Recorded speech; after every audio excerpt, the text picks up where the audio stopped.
రైతు భరోసా నిధులు ఇస్తే కేసీఆర్ ముక్కు నేలకు రాస్తారా అని సవాల్ చేశారు సీఎం రేవంత్. 15 ఆగస్టు నాటికి రైతుల రుణమాఫీ అవుతాయని చెప్పారు. అభివృద్ధికి కలిసి రావాలని తాను పిలుపునిస్తే ప్రభుత్వం కూల్చే కుట్రలు చేస్తున్నారని ఫైర్ అయ్యారు. జనజాతర సభలు, కార్నర్ మీటింగ్లతో విస్తృత ప్రచారం చేసిన రేవంత్ బీజేపీ, బీఆర్ఎస్ నేతలే టార్గెట్ గా విమర్శలు చేశారు.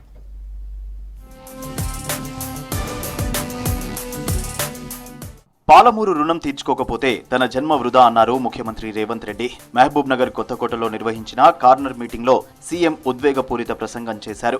15 ఆగస్టున రుణమాఫీ చేసి సిద్దిపేటకు హరీష్ శని వదిలిస్తానన్నారు. రిజర్వేషన్లపై ప్రశ్నించినందుకే తనను అరెస్టు చేసే కుట్ర చేస్తున్నారన్నారు. పాలమూరు అభివృద్ధికి కలిసి రావాలని తాను పిలుపునిస్తే డీకే అరుణ తనను విమర్శిస్తున్నారని అన్నారు రేవంత్. మా డీకే అరుణ ఇవాళ కాంగ్రెస్ ను ఖతం చెయ్యాలని ఇవాళ ఢిల్లీ నుంచి వచ్చిన దొంగలకు అర్ణమ్మ సద్దులు మోసి ఇవాళ దళితుల, గిరిజనుల, బీసీల రిజర్వేషన్లు రద్దు చేపించడానికి కంకణం కట్టుకొని బయలుదేరి ఆమెనా మనం గెలిపించేది. ఈ కొత్తకోట గడ్డ మీద నుంచి మాట ఇస్తున్నా, కురుమూర్తి స్వామి సాక్షిగా, నా ప్రజలు, నా ప్రాంతం నమ్మే దేవుడు సాక్షిగా 15 ఆగస్టు లోపల 2 లక్షల రూపాయల రైతు రుణమాఫీ చేసి నా పాలమూరు రైతాంగం రుణం తీర్చుకోకపోతే నాకు ఈ జన్మనే వృధా. ఈ ముఖ్యమంత్రి కూర్చేందుకు నాకు 2 లక్షల రుణమాఫీ చేస్తా బిడ్డ, రాజీనామా పత్రం రెడీగా పెట్టుకో. కేంద్రంలోని ఏ సంకీర్ణంలో చేరుతారో కేసీఆర్ చెప్పాలని సీఎం రేవంత్ రెడ్డి డిమాండ్ చేశారు. కొత్తగూడెం జనజాతర సభకు హాజరైన ముఖ్యమంత్రి ఈ నెల 9లోగా రైతు భరోసా నిధులు విడుదల చేస్తే కేసీఆర్ ముక్కు నేలకు రాస్తారా అని సవాల్ విసిరారు. 10 ఏళ్ల పాటు తెలంగాణకు బీఆర్ఎస్, బీజేపీ ద్రోహం చేశాయన్నారు రేవంత్ రెడ్డి. ఈ నెల 9 తారీఖు లోపల ఏ ఒక్క రైతుకైనా బకాయి ఉంటే నేను సవాలు చేస్తున్నా, అమరవీరుల స్తూపం ముందు ముక్కు నేలకు రాసి క్షమాపణ చెప్తా.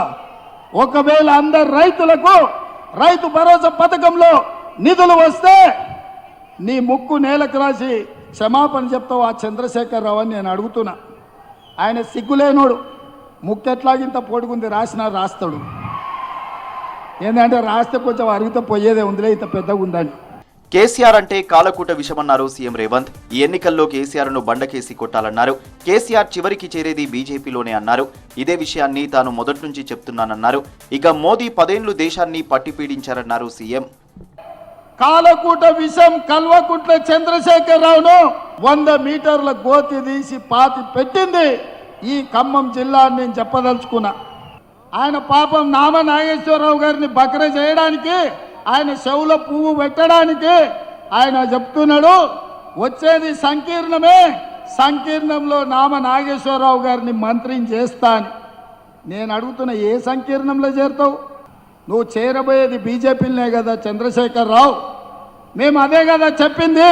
9.5 సంవత్సరాలు చంద్రశేఖరరావు ఇక్కడ కారు గుర్తు మీద ఓట్లు వేయించుకొని ఢిల్లీలో కమలం గుర్తుకు తాకట్టు పెట్టిన చరిత్ర చంద్రశేఖరరావుది. సికింద్రాబాద్, ముషీరాబాద్ లో రోడ్ షో నిర్వహించారు CM Revanth Reddy.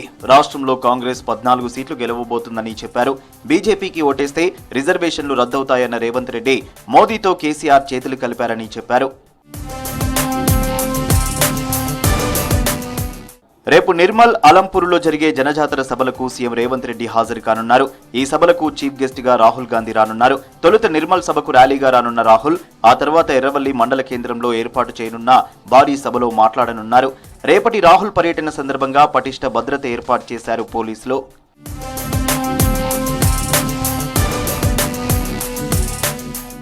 Rohit Vemula case పునర్విచారణకు ఆదేశించామన్నారు CM. Jubilee Hills లో తన నివాసంలో ముఖ్యమంత్రి రేవంత్ రెడ్డిని కలిశారు. రోహిత్ తల్లి రాధిక, బంధువులు తమకు న్యాయం చేయాలని సీఎంని కోరారు.